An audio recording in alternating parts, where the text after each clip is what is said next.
Me and a friend were having a conversation about Thrawn and Ezra. He asked me, who do you think we see first? My thoughts were Thrawn first, but I wouldn't be surprised if we saw them both in the same episode. Lo and behold, that's actually what happened.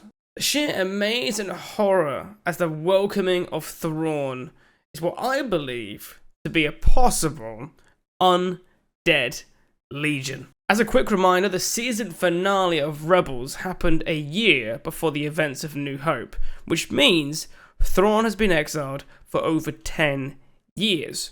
That's a long time to be on the hostile planet of Peridia, described as a graveyard for the Purrgil, and the locals are clearly hostile as far as we can tell. The Night Sisters aren't exactly thriving like we saw in Dathomir, at least from what we have seen so far. One thing we don't know is just how compromised Thrawn's ship, the Chimera, was. It was still able to fly and was damaged in places, but it's believable to me that there would have been pockets where stormtroopers could survive. But again, it's been 10 years on a hostile planet. Thrawn has called upon the Great Mothers of the Night Sisters a few times in his exile. Although it is left to our interpretation as to what they've done, we know that they follow the threads of fate, and they're able to predict certain events. This does not cover everything, as even the return of Sabine was not picked up. If you haven't watched the animated series, you will have missed the potential of the Night Sister magic, and the limits are few. Mother Talzin almost killed Count Dooku with magic alone. Their magic is capable of so many things, and Filoni has expanded even more on this with his Japanese lore. Kintsugu, this means joined with gold, is a Japanese art of repairing broken objects traditionally with a gold lacquer. This, amongst itself, isn't proof enough. If these troopers went through so much damage that their armor shattered, the only thing putting them back together is Night Sister magic. Another is the red wrapping we see around the armor. These are seen as the threads of fate, where the armor has stayed together, but the trooper inside has not. We know Thrawn and Ezra survived, but if any of you eagle-eyed viewers noticed, or watching closely, you'll see all the shards of broken glass slowly floating around, and I believe that Ezra created a livable area through the Force, even in the vacuum of space. Now, what are these undead capable of? The only example of this is the Clone Wars, when General Grievous began his purge on Dathomir. They were quite literally zombies. There was no discipline, no weapons, and green energy leaving their eyes.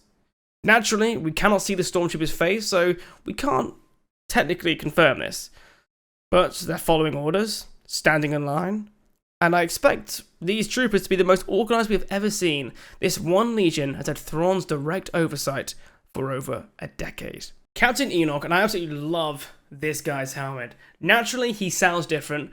I'll assume in part due to that, but we also hear him speak another language to the Howler Mount. He could be a converted nomad. The whole attitude of die well. I love the idea of Thrawn getting the brightest and strongest to join his ranks. While the numbers have dwindled, that doesn't mean what's left is any kind of pushover.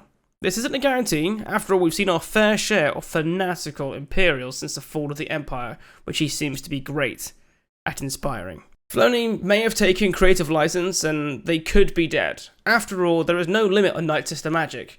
It's even theorized that they are the true masters of the dark side. What makes these undead different from your standard zombie is that instead of your typical needs a headshot or can take many hits before dropping, it's more like having another life. They don't become more deadly, in my opinion. Thrawn wouldn't settle for a weakness like this, and with all the traits we've mentioned, they must have the ability to follow orders, not have a pride or ego that gets in the way of the objective, and be capable of getting the job done. Which leads me to think it could be more of an enhancement. We've seen everything from enhancement, resurrection, teleporting, projecting, predicting the future, making a ship invisible, and this is just in our limited exposure in Clone Wars, Rebels, and even the Fallen Order series. Something that could disprove all of this. Thrawn was only willing to send 2 attack squadrons to back up Lord Balin and Shin Hati. The reason being that his numbers have dwindled during their exile. This could mean that once dead, they can only be brought back once. Or they are still living. The broken armor could in fact be the result of a clash with the natives being injured but still getting away and having to repair the armor instead of getting a brand new set. Another alternative could be, instead of resurrection, it is enhancement. With Night Sister magic you can get bigger,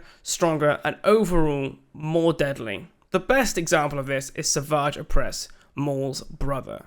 When he was eventually killed by Darth Sidious, you could see the magic leave his body, much like what we saw with Marok, the mysterious Inquisitor, in the previous few episodes. Now with Maul himself, Mother Talzin quite literally pulled the demons out of his mind and made him a pair of legs, using the magic to bind mechanical pieces together. One thing I definitely want to see from this series is to show what happens when you've been trained and watched over by Grand Admiral Thrawn. He was not only a cunning strategist, but he regularly trained with an early version of Dark Troopers, and that is no small feat, especially when you don't have the Force or a lightsaber. This is quite an open-ended video, but I love that we can sit down, discuss with you guys, but what I want to know is, let me know your theories. Remember, the Force will be with you.